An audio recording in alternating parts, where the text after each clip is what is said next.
નમસ્કાર, આપ જોઈ રહ્યા છો ન્યૂઝ 18 ગુજરાતી। હું છું આપની સાથે પ્રીતિ। બુલેટિનની શરૂઆત કરીશું મહત્વના સમાચારથી। વાત કરીએ ખેડૂત આંદોલનને લઈને સૌથી મોટો આરોપ લાગ્યો છે। હકાભાઈ નિલેશ એરવાડિયા સામે ગંભીર આક્ષેપ કર્યા છે। હકાભા અને નિલેશ એરવાડિયા વચ્ચેની વાતચીતનો એક ઓડિયો ક્લિપ પણ વાયરલ થયો છે। નિલેશ એરવાડિયાએ 25 કરોડ માંગ્યાનો દાવો કરવામાં આવ્યો છે અને સાથે જ હકાભાઈ કહ્યું છે કે મને પણ 1 કરોડની ઓફર થઈ હતી। હું કોઈ રાજકીય પક્ષમાં નથી, ખેડૂતોના સમર્થનમાં હતો। સરકારે ખેડૂતો માટે સારો નિર્ણય લીધો છે। પરિવારને સુરક્ષા આપવા સરકારને વિનંતી કરી છે। ખેડૂતો આગેવાન પસંદ કરતા પહેલા તપાસ કરે તેવી અપીલ હકાભાઈ કરી છે। તો હકાભાઈ નિલેશ એરવાડિયા સામે ગંભીર આક્ષેપો કર્યા છે અને સાથે જ તેમના બંને વચ્ચેની જે ઓડિયો ક્લિપ છે તે પણ સામે આવી છે। નિલેશ એરવાડિયાએ 25 કરોડ રૂપિયા માંગ્યા છે તેવો દાવો હકાભાઈ ગઢવી દ્વારા કરવામાં આવ્યો છે અને સાથે તેમણે કહ્યું છે કે મને પણ 1 કરોડ રૂપિયાની ઓફર થઈ હતી। તેથી જ ખેડૂતો જો આગેવાન પસંદ કરે છે તો તે પહેલા તેઓ તપાસ કરે તેવી એક અપીલ છે તેવું હકાભાઈ કહી રહ્યા છે। આ બંને વચ્ચે જે વાતચીત થઈ છે તેની એક ઓડિયો ક્લિપ છે તે પણ સામે આવી છે। હકાભાઈ નિલેશ એરવાડિયા સામે ગંભીર આક્ષેપો કર્યા છે અને સાથે તેમણે જણાવ્યું છે કે મારી અને તેમની વચ્ચે જે વાતચીત થઈ છે તેનું પણ રેકોર્ડિંગ છે। એ વાત કરી ખાલી 2 કરોડ રૂપિયા કીધું નિલેશભાઈ કે સરકારભાઈ આવવાનો અત્યારે હાલમાં સરકારભાઈ આવવાના નિલેશભાઈ 2 કરોડ રૂપિયા કે મેં આવી વાત કરી સરકારભાઈ આવવાના પછી વાત પછી તો એ કે કાલે ફોન કર્યો એમ કીધું એટલે આજ ફોન કરવાનો મારે હે ને અને ચોખ્ખું કહી દઉં ને સરકારભાઈ આવવાના ખાલી પછી નિર્ણય પછી લેવાનો 2 કરોડ કીધું કે વધારે કેવા બોલો મારે 1 રૂપિયા જોતું જો તમે હે ને 2 કરોડ મળી જતા ને તો હું અહીંયા સુધી લઈ જાઉં। અહીંયા હું જ મળી જાઉં ને મારે માટે બહુ મહત્વ નહીં, મને જસ મળવો જોઈએ, તમને પૈસા મળવા જોઈએ। આપણે રેકોર્ડિંગ થતા હોય ઉપર ખબર ન હોય તમને। ઓકે હાલો ઓકે હાલો। તો આ સમગ્ર વાતચીતનો ઓડિયો ક્લિપ છે તે સામે આવ્યો છે। ખેડૂત આંદોલનને લઈને આ સૌથી મોટો આરોપ લાગ્યો છે। હકાભાઈ નિલેશ એરવાડિયા સામે ગંભીર આક્ષેપો કર્યા છે। બંને વચ્ચેની જે વાતચીત છે તેનો ઓડિયો વાયરલ થયો છે અને તે આપણે અત્યારે સાંભળ્યો પણ ખરા। નિલેશ એરવાડિયાએ 25 કરોડ માંગ્યાનો દાવો છે તે કરવામાં આવી રહ્યો છે અને સાથે જ હકાભાઈ જણાવી રહ્યા છે કે તેમને પણ 1 કરોડની ઓફર થઈ હતી। તેથી તેમણે જણાવ્યું છે કે ખેડૂતો આગેવાન પસંદ કરે તે પહેલા ચોક્કસથી તપાસે। દાઉડ પડ્યો તો મેં એકલું જ કીધું, અમે જેને મતે સાંભળી જેની પાસે એનું એટલું જ કહી, પછી હું બધાને બદનામ ન કરું। હું ઘણા ટાઈમથી કહું છું કંઈક લોચો છે અહીંયા। હું એક ઈશારો કરતો હતો સમિતિને અને અહીંયાના ખેડૂતોને કે મારી પાસે કદાચ કોઈક આવે, આ લોકો મને અહીંયા જવા દેતા નહોતા, ના જ પાડતા હતા, મને ગારો પણ બોલવામાં આવ્યું ત્યાં શું આ બાપાને થઈ રહ્યું છે। તો એક વ્યક્તિનો ફોન આવ્યો, અહીંયા માહોલ ગરમ છે, તમારો વિશ્વાસ ના આવતો, તમે બહારથી એવું લાગે છે આવું। એટલે આપ સૌને વિનંતી કે આવા વ્યક્તિઓ તમે પાડો, તમે નક્કી કરો, ચકાસણી કરો, પછી આગેવાન બનાવો। જય માતાજી। તો નિલેશ એરવાડિયાએ હકાભાઈના આક્ષેપોને ફગાવ્યા છે। આક્ષેપ કોઈ પણ કરી શકે છે તેવું નિવેદન તેમણે આપ્યું છે। મને પણ કરોડો રૂપિયાની ઓફરો થયેલી છે, ધાક ધમકી પણ મળેલી છે તેવું તેમણે જણાવ્યું છે। ખેડૂત આંદોલનને નિષ્ક્રિય કરવાનો પ્રયાસ કરવામાં આવી રહ્યો છે તેવું તેમણે જણાવ્યું। ક્લેમ કોઈ પણ કરી શકે છે, કારણ કે આ આંદોલનને તોડવા માટેના અનેક પ્રયત્નો થઈ રહ્યા છે। મને કરોડો રૂપિયાની ઓફરો થયેલી છે, ધાક ધમકીઓ થયેલી છે। એ પોતપોતાની ઈચ્છાની વાત છે, કોના ઉપર કેવો બ્લેમ કરવો, પ્રૂવ કરવું એ મહત્વનું હોય છે। આ આંદોલન તોડવા માટેના તમામ પ્રયાસ થઈ રહ્યા છે। હવે વાત કરીશું અત્ર તત્ર સર્વત્ર મેઘમહેર।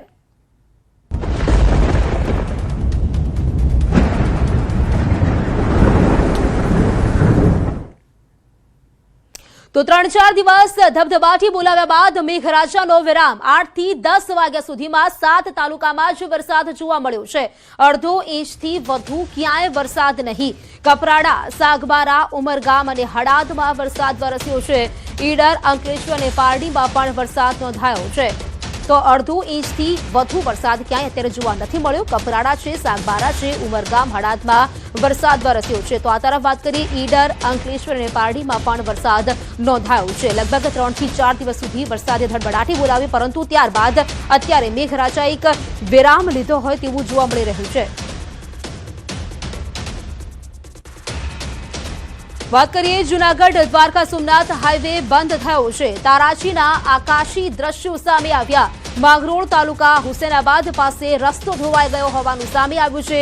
નોળી નદી પરનો બ્રિજ ધોવાયો છે. અનેક વાહન ચાલકો અટવાયા હોવાનું પણ સામે આવ્યું. ત્યારે તંત્ર દ્વારા ડાયવર્ઝનની જે કામગીરી છે તે શરૂ કરવામાં આવી છે. નોળી નદી પરનો આ બ્રિજ જે ધોવાઈ ગયો છે. દ્વારકા સોમનાથ હાઈવે બંધ થઈ ગયો છે, જેના કારણે વાહન ચાલકો અટવાયા હોવાનું સામે આવ્યું છે. ન્યૂઝ 18 ગુજરાતીની ટીવી સ્ક્રીન પર આપ એક્સક્લુઝિવ દ્રશ્યો જોઈ શકો છો, જેમાં આપ જોઈ શકો છો કે દ્વારકા સોમનાથ હાઈવે જે બંધ થઈ ગયો છે, હુસેનાબાદ પાસે રસ્તો ધોવાયો હોવાનું સામે આવ્યું છે. આ જે બ્રિજ છે તે નોળી નદી પરનો આ બ્રિજ છે જે ધોવાઈ ચૂક્યો છે, અને તેના કારણે જે વાહન ચાલકો છે તેમને પણ અત્યારે હાલાકી ભોગવવાનો વારો આવ્યો છે. જાણકારી મેળવીશું. સંવાદદાતા અમાર બખાઈ જોડાઈ ગયા છે. અમાર, દ્વારકા સોમનાથ હાઈવે બંધ થઈ ગયું છે, જાણકારી શું આ મામલે? સ્થિતિ કેવી અત્યારે?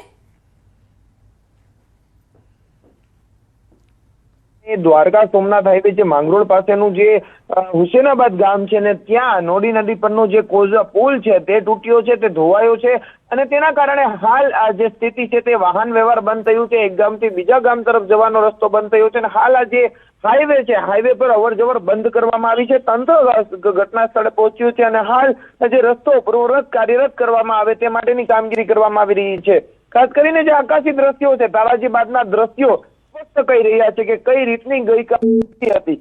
ગઈકાલે 2 કલાકમાં જે 8 ઇંચ વરસાદ પડ્યો હતો, 6 વાગ્યાથી રાત્રિના 8 વાગ્યા સુધીમાં, અને તેમાં જે 8 ઇંચ વરસાદના કારણે લોકોના ઘરોમાં પાણી ઘૂસ્યા હતા. ત્યાંનો જે વાડી વિસ્તાર છે આખું પાણીમાં ગરકાવ થયું હતું. હાલ વરસાદે વિરામ લીધો છે, અને વિરામના કારણે હાલ પાણી ઓસરી રહ્યા છે, અને લોકોને પારાવાર મુશ્કેલીનો સામનો કરવો પડી રહ્યો છે. પ્રીતિ, અમારે જે પ્રકારે દ્રશ્યોમાં પણ જોઈ શકાય છે કે અવરજવર કરતા લોકો છે તે પણ ક્યાંક અટવાઈ ગયા છે. આ ડ્રોન દ્રશ્યો જ કહી જાય છે. અહીં વાત કરીએ, લગભગ કેટલા સમયથી આવી સ્થિતિ છે અત્યારે ત્યાં? હા, ગઈકાલે સાંજે 6 વાગ્યા બાદની આ સ્થિતિ છે કે ત્યાં પાણી છે તે ફરી વળ્યા હતા, અને બાદમાં જે પુલ છે તે ધોવાઈ ગયો હતો. એટલે કે 12 થી 18 કલાક જેવો સમય થયો છે આ જે ઘટનાને, અને હજુ સુધી ત્યાં છે તે વાહન વ્યવહાર ઠપ છે. લોકોને ત્યાંથી અન્ય ગામ તરફ જવું હોય તો ફરી ફરીને જવું પડે, પરંતુ તમામ ગામોની અંદર પાણી છે તે રસ્તાઓ પર છે, અને હાલ પારાવાર મુશ્કેલીનો સામનો કરવો પડી રહ્યો છે. બિલકુલ, અમારા આભાર આપનું જાણકારી આપવા માટે. તો આપ આ દ્રશ્ય જોઈ શકો છો. લગભગ 12 થી 14 કલાકનો આ સમય થઈ ચૂક્યો છે, અને હજુ પણ આ જે રસ્તો છે તે બંધ છે, પરંતુ તેને પૂર્વવત કરવાની જે કામગીરી છે તે કરવામાં આવી રહી છે. ન્યૂઝ 18 ગુજરાતીના ટીવી સ્ક્રીન પર આપ આ એક્સક્લુઝિવ દ્રશ્યો જોઈ શકો છો. હુસેનાબાદ પાસે આ રસ્તો ધોવાઈ ગયો છે. નોળી નદી પરનો આ બ્રિજ છે તે ધોવાતા વાહન ચાલકો અટવાયા. વાત કરીએ જૂનાગઢના કેશોદમાં જળબંબાકાર જેવી સ્થિતિ. ભારે વરસાદના કારણે ઠેર ઠેર તારાજીના દ્રશ્યો સર્જાયા. રોડ જાણે કે નદી બની ગયા હોય તે પ્રકારના દ્રશ્યો જોવા મળી રહ્યા છે. ખેતરો તળાવ બની ગયા. કેશોદના ગ્રામ્ય પંથક પાણી જ પાણી થઈ ગયા છે. જોનપુરથી મુડિયાસા બામણાસા જવાનો રસ્તો છે તે પણ બંધ થઈ ગયો છે. જોનપુર નજીક પુલ પર પાણી ફરી વળ્યા છે. સાબલી અને મધુવંતી ડેમનું પાણી રસ્તા ઉપર ફરી વળ્યું. ઘૂંટણસમાં પાણી ભરાતા લોકો મુશ્કેલીમાં મુકાઈ ગયા છે. અનેકવાર આ પુલ ઊંચો કરવા માટેની જે રજૂઆતો છે તે કરવામાં આવે છે, પરંતુ દર વર્ષે ચોમાસામાં આ જ રીતે સ્થિતિનું નિર્માણ થતું હોય છે, અને તેથી જ ત્યાંના લોકો રજૂઆતો કરતા રહે છે.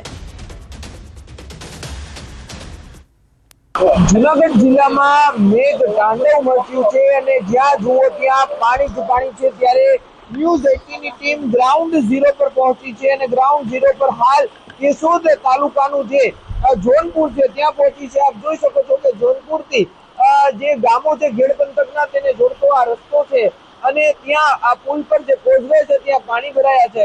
પાણી ભરાવાના કારણે લોકોની અવરજવર બંધ થઈ છે. મહા મુસીબતે ચાલીને સામેના કાંઠે જવું પડે તેવી સ્થિતિ છે. સ્થાનિક લોકો આપણી સાથે છે, સ્થાનિક લોકો સાથે આપણે સીધી વાત કરીશું. શું કહેશો, કેવી પરિસ્થિતિ છે, ને દર વર્ષે આ રીતની સ્થિતિ હોય છે? દર વર્ષે આ જ પરિસ્થિતિ હોય છે. ખેડમાં જવા માટે અહીંયા જોનપુરથી બામણાસા, મુડિયાસા, બાલાગામ આ ખેડનું નાકું ગણાય છે, અને આ અવારનવાર આ જેટલી વખત હવે વરસાદ પડશે એટલી વખત આ રસ્તો બંધ થઈ જાય. અનેક વાર રજૂઆતો કરવા છતાં આ પુલનું કામ કોઈ પણ હાથમાં લીધેલ નથી હજી સુધી. અને આ બ્રિજ બની જાય એટલે આ રસ્તો કાયમી માટે ખુલ્લો રહી છે. એટલે બ્રિજ માટેની કોઈ રજૂઆતો કે કરી છે એવું કંઈ ખરું? રૂબરૂ અનેક વખત રજૂઆત કરેલ છે, આરએનબી વિભાગને કરેલ છે, એટલે આનું હજી કાંઈ પણ નિરાકરણ આવે જ નથી. આપણી સાથે અન્ય લોકો છે. આ જે વિસ્તાર છે ઘેડ પંથકને જોડતો વિસ્તાર છે, દર વર્ષે જળબંબાકારની સ્થિતિ, પ્રથમ વરસાદમાં આ સ્થિતિ છે. શું કહેશો, કેવી મુશ્કેલી અનુભવાય છે? પૂરી મુશ્કેલી છે. બધી વખત જ્યારે પાણી આવે ત્યારે આ પરિસ્થિતિ થાય છે અને અવારનવાર રજૂઆત કરવા છતાંય જે લોકો કામ કરવા આવે ઠાકર ઠુકર કરીને વયા જાય છે. કોઈ પણ જાતની કોઈ પણ સારી કામગીરી કરતા નથી. અને અત્યારે 300 મીટર અમારે આ પુલનો વધારે ઊંચો રોડ લેવા માંગે છે, એ કોઈ રજૂઆત કરતા છતાંય કંઈક રિપેરિંગ કરીને વયા જાય, કંઈ કામ કરતા નથી. આપણી સાથે અન્ય લોકો છે, આપણે તેમની સાથે વાત કરીશું. આ કાકા, આ વરસાદના કારણે કેવી સ્થિતિ અને પાકમાં કેવું અત્યારે છે? આમાં શું પાક થાય? આમાં પાક થાય એવું રહ્યું છે અમારું. આમાં અમારી પૈસા તો જો સામે કાંઠે ખેતરે જવાતું નથી, કોઈ વસ્તુ લેવાનું લેવાથી. હજી તમે પાક આમાં પાક ઉપર સરકાર આમાં ધ્યાન દેતું જ નથી અમારે. આ 17 કીધું બાદ ફોલિયાનું કંઈક કરો, ફોલિયાનું 4 ગામ હતા હા પેક છે અમારે. બરાબર, જવું ક્યાં ભાઈ અમારે? આપ જોઈ શકો છો કે લોકો છે તે અત્યારે પોતાના બાળકોને લઈને અહીં ઉભા છે, સામા કાંઠે જવું છે પરંતુ જવાય તેવી સ્થિતિ નથી. ને હાલ જ્યાં જુઓ ત્યાં જળબંબાકારની સ્થિતિનું હાલ નિર્માણ થઈ રહ્યું છે. ને હાલ છે કેશોદ પંથકમાં પણ જે ગ્રામ્ય વિસ્તાર છે ત્યાં પાણી ફરી વળ્યા છે. અમર બખાઈ, ન્યૂઝ 18 ગુજરાતી, કેશોદ. તો જૂનાગઢમાં ન્યૂઝ 18 અહેવાલની ધારદાર અસર જોવા મળી છે. ઓખટનગર અને આઝાદ ચોકની ઘટનાના પડઘા પડ્યા છે. આઝાદ ચોકમાં ખાડામાં સફાઈ કર્મચારી બાઇક સાથે ત્યાં પટકાયો હતો. આ ઘટના બાદ કમિશનર પ્રભવ જોશીનું કડક વલણ સામે આવ્યું છે. કોન્ટ્રાક્ટ એજન્સી અને અધિકારીઓ સામે તેમણે પગલાં લીધા છે. કામગીરીમાં ગંભીર બેદરકારી બદલ દંડ ફટકારવામાં આવ્યો છે. વીસી પ્રોજેક્ટ અને પીએમસી એજન્સીને 2.25 લાખનો દંડ ફટકારવામાં આવ્યો છે અને સાથે જ એજન્સીને નોટિસ પણ પાઠવવામાં આવી છે. સાઇટ એન્જિનિયરને ફરજ પરથી દૂર કરવા માટેના આદેશ કરવામાં આવ્યા છે. તો આ તરફ વોટર વર્ક શાખાના પ્રોજેક્ટ એન્જિનિયર અને કાર્યપાલક એન્જિનિયરને કારણદર્શક નોટિસ આપવામાં આવી છે. બનાવ સ્થળે વ્યવસ્થિત કામગીરી કરવા માટેના આદેશ આપ્યા છે. વોટર વર્ક શાખાના આસિસ્ટન્ટ એન્જિનિયરને સસ્પેન્ડ કરવામાં આવ્યા છે. માનનીય કમિશનર સાહેબની સૂચના મુજબ લગત એજન્સી જે છે વીસી પ્રોજેક્ટ અને એની પીએમસી એજન્સી છે એમને તાત્કાલિક અસરથી નોટિસ આપી અને એમના ખુલાસા પૂછવામાં આવેલ. વીસી પ્રોજેક્ટ એજન્સી અને અન્ય જે પીએમસી એજન્સી છે એને અનુક્રમે 1.5 લાખ અને 75,000 એમ ગણીને કુલ 2,25,000ના દંડ પણ માનનીય કમિશનર સાહેબ દ્વારા કરવામાં આવેલ છે. તો આ તરફ ગીર સોમનાથમાં વરસાદે તંત્રની પોલ ખોલી દીધી. વરસાદના વિરામના કલાકો બાદ પણ પાણી નથી ઓસર્યા. વોર્ડ નંબર 1 હજુ પણ પાણીમાં ગરકાવ જોવા મળ્યો છે. વેરાવળ નગરપાલિકાની કામગીરી સામે અત્યારે સવાલ ઉભા થઈ રહ્યા છે. પાણી નહીં ઓસરતા લોકોની હાલાકી ભોગવવી પડી રહી છે. લોકોના મતે ભૂગર્ભ ગટરના કામ આયોજન વગરના કારણે સતત પાણીના કારણે લોકોને બીમારીનો ડર પણ સતાવી રહ્યો છે. ત્યારે સતત ભરાયેલા પાણીના કારણે બાળકોની શાળાએ મોકલતા પણ બીમારીનો ડર લાગી રહ્યો છે તેવું સ્થાનિકો જણાવી રહ્યા છે. જાણકારી મેળવીશું સંવાદદાતા દિનેશ પાસેથી. દિનેશ, વરસાદના વિરામના કલાકો બાદ પણ પાણી નથી ઓસર્યા. આ જે વાત કરીએ જે વિસ્તાર છે તે ક્યાંનો છે ને જાણકારી શું છે આ મામલે વધુ? જી બિલકુલ પ્રીતિ, આ જે વિસ્તાર છે તે વેરાવળ શહેરના વોર્ડ નંબર 1નો દ્રશ્યો છે કે જ્યાં આગળ કહી શકાય કે વરસાદે વિરામ લીધો, તેમને કલાકોનો સમય વીતી ચૂક્યો છે. તેમ છતાં પણ હજુ પણ આ વિસ્તારની અંદર પાણી છે તે ઓસરવાનું નામ નથી લઈ રહ્યા. જોકે એક પ્રકારે કહી શકાય કે સ્થાનિકો જે પ્રમાણે આક્ષેપો લગાવી રહ્યા છે, જે રહીશો છે તે કહી રહ્યા છે કે જે પ્રમાણે આ વિસ્તારની અંદર ભૂગર્ભ ગટરના કામ જે થયા છે તે કોઈ પણ પ્રકારના આયોજન વગરના થયા હોવાને લઈને આ પ્રકારનું પાણી છે તે સતત ભરાયેલું રહે છે. સામાન્ય રીતે ભૂતકાળની અંદર આ પ્રકારનું પાણી ક્યારેય ભરાતું નહોતું, પરંતુ જે પ્રમાણે ગટરના કામ કર્યા છે ને તેમાં ક્યાંક ને ક્યાંક આયોજન વગરનું કામ હોવાને લઈ અને આ પાણી છે તે ભરાય છે. જોકે આ પાણી હજુ કેટલા સમય સુધી ભરેલું રહે છે તે કહેવું મુશ્કેલ છે, પરંતુ હાલ તો જે પ્રમાણે પાણી ભરેલું છે ને તેમના કારણે વિદ્યાર્થીઓ સહિત વૃદ્ધો છે તેમને ભારે મુશ્કેલીનો સામનો છે તે પણ કરવો પડી રહ્યો છે. જી બિલકુલ દિનેશ, આભાર આપનું જાણકારી આપવા માટે. તો ગીર સોમનાથના વેરાવળમાં વોર્ડ નંબર 1ના આ દ્રશ્યો આપે જોયા. વરસાદે વિરામ લીધાના કલાકો સુધી આ પાણી અહીંથી ઓસર્યા નથી. વાત કરીએ ગીર સોમનાથના સૂત્રાપાડામાં વરસાદ બાદ તારાજીના દ્રશ્યો સામે આવ્યા. સૂત્રાપાડા કોડીનાર હાઈવે પર ખેતરો પાણીથી તરબોળ થઈ ગયા છે. મોડી રાતથી વરસાદનો વિરામ છતાં ખેતરો પાણીથી તરબોળ જોવા મળી રહ્યા છે. માત્ર સ્ટેટ હાઈવે નજીકના જે ખેતરો છે તે પાણીમાં તરબોળ છે. સૂત્રાપાડાના વાવડી અને પ્રશ્નાવાડા રોડ પરની સાઈડમાં આવેલા ખેતરો પણ પાણી થઈ ગયા હોય તે પ્રકારના દ્રશ્યો જોવા મળી રહ્યા છે. ત્યારે ખેડૂતોનો જે સમગ્ર પાક છે તે પાણીમાં ગરકાવ થઈ ગયો હોય તેવું જોવા મળી રહ્યું છે. તો આ દ્રશ્યો આપ જોઈ શકો છો. ગીર સોમનાથના સૂત્રાપાડાના ખેતરો છે જે તે જાણે નદી બની ગયા હોય તે પ્રકારના આ દ્રશ્યો છે. સૂત્રાપાડામાં વરસાદ બાદ આ તારાજીના દ્રશ્યો, ખેતરો પાણીથી તરબોળ થઈ ગયા છે અને ખેડૂતોનો જે સમગ્ર પાક છે તે પાણીમાં ગરકાવ થઈ ગયો હોય તે પ્રકારના દ્રશ્યો અત્યારે જોવા મળી રહ્યા છે. વાત કરીએ અમદાવાદની. અમદાવાદ શહેરમાં ફરી વરસાદ શરૂ થયો. આખી રાત વરસાદ બાદ સવારથી શરૂ થયો છે. એસજી હાઈવે, પ્રહલાદનગર, સેટેલાઇટમાં વરસાદ વરસી રહ્યો છે. ધરણીધર સહિતના વિસ્તારમાં પણ વરસાદ વરસી રહ્યો છે. ગઈકાલે રાત્રે પણ આખી રાત વરસાદ ખાબક્યો હતો. ત્યારબાદ સવારના એક વિરામ પછી ફરી વરસાદની શરૂઆત થઈ છે. અમદાવાદ શહેરના જે પશ્ચિમના વિસ્તારો છે ત્યાં વરસાદની શરૂઆત થઈ છે. તેમાં વાત કરીએ તો એસજી હાઈવે છે, પ્રહલાદનગર છે, સેટેલાઇટમાં વરસાદ થયો છે અને ધરણીધર સહિતના વિસ્તારો છે ત્યાં પણ વરસાદ થયો છે.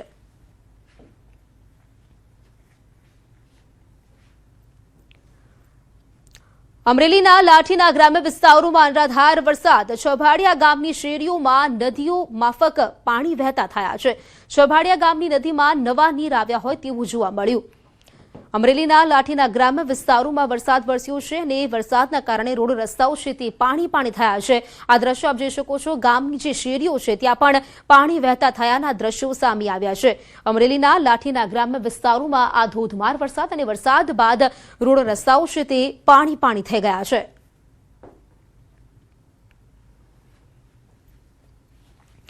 ભાવનગર જિલ્લાના અલંગ, ત્રાપજ સહિતના ગ્રામ્ય વિસ્તારોમાં સાંબેલાધાર વરસાદ વરસ્યો. આ વરસાદ વરસતા લોકોએ રાહત અનુભવી છે. શહેર સહિત સમગ્ર તાલુકામાં મેઘરાજા બંધ મૂકીને વરસતા વાતાવરણમાં ઠંડક પ્રસરી ગઈ. અલંગ, ત્રાપજ સહિત અનેક ગામોમાં રોડ રસ્તા પર પાણી વહેતા થયા છે. ખાસ કરીને વાવણી લાયક વરસાદ થતા ખેડૂતોમાં ખુશીનો માહોલ જોવા મળી રહ્યો છે. ખેડૂતોને આશા છે કે વરસાદથી ખેતીની કામગીરીને હવે વધુ વેગ મળશે અને આગામી દિવસોમાં પાક માટે અનુકૂળ પરિસ્થિતિ સર્જાશે.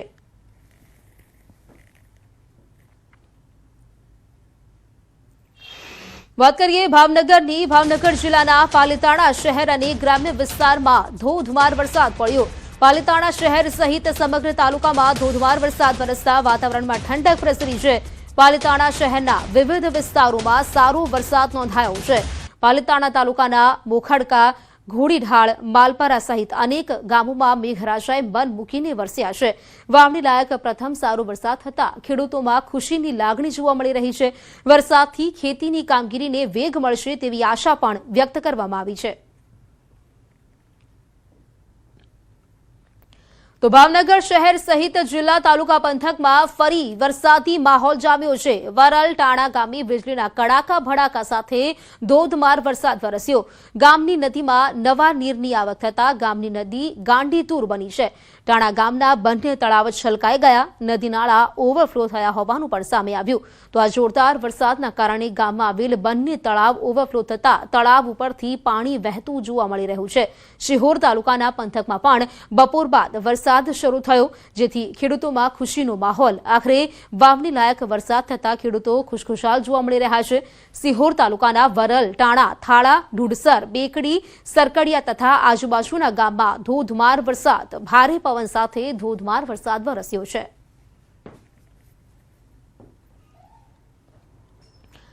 તો ભાવનગર શહેરના કુંભારવાડા વિસ્તારમાં આવેલ જૂનવાણી જર્જરિત મકાન હાલના વરસાદી માહોલને લઈને ધરાશાયી થતા 3 વ્યક્તિઓને ઈજા પહોંચી હતી. મોતી તળાવ રોડ પર રહેતા નજીર આસિમ શેખનું જર્જરિત મકાનમાં તૂટી પડતા રૂમમાં રહેલ 3ને ઈજા પહોંચી હતી.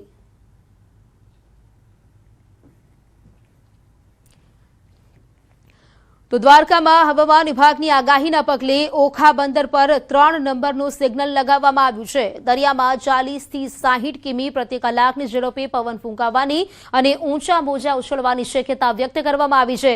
આ ખતરાને જોતા તંત્ર એલર્ટ મોડ પર આવી ગયું છે અને માછીમારોને કાંઠા વિસ્તારમાં સાવચેત રહેવા તેમજ પોતાની બોટોને બંદર પર સુરક્ષિત રીતે લાંગરી દેવા માટેની સૂચના આપી દેવામાં આવી છે.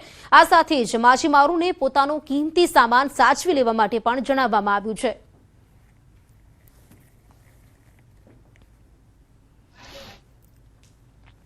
વાત કરીએ જમ્મુ કાશ્મીરની તો ત્યાં ભારે વરસાદ વરસ્યો. કાશ્મીરની ચેનાબ નદી ગાંડીતુર બની છે. સલાલ ડેમના 3 દરવાજા ખોલવામાં આવ્યા છે. રિવર રાફ્ટિંગ પર પણ રોક લગાવવામાં આવી છે. જમ્મુ કાશ્મીરમાં પણ ભારે વરસાદ વરસ્યો છે અને તેના કારણે અહીં વાત કરીએ તો જમ્મુ કાશ્મીર ભારે વરસાદના કારણે જે ચેનાબ નદી છે તે ગાંડીતુર બની છે અને તેથી જ સલાલ ડેમના 3 દરવાજા ખોલવામાં આવ્યા છે. સાથે જ રિવર રાફ્ટિંગ પર પણ રોક લગાવી દેવામાં આવી છે.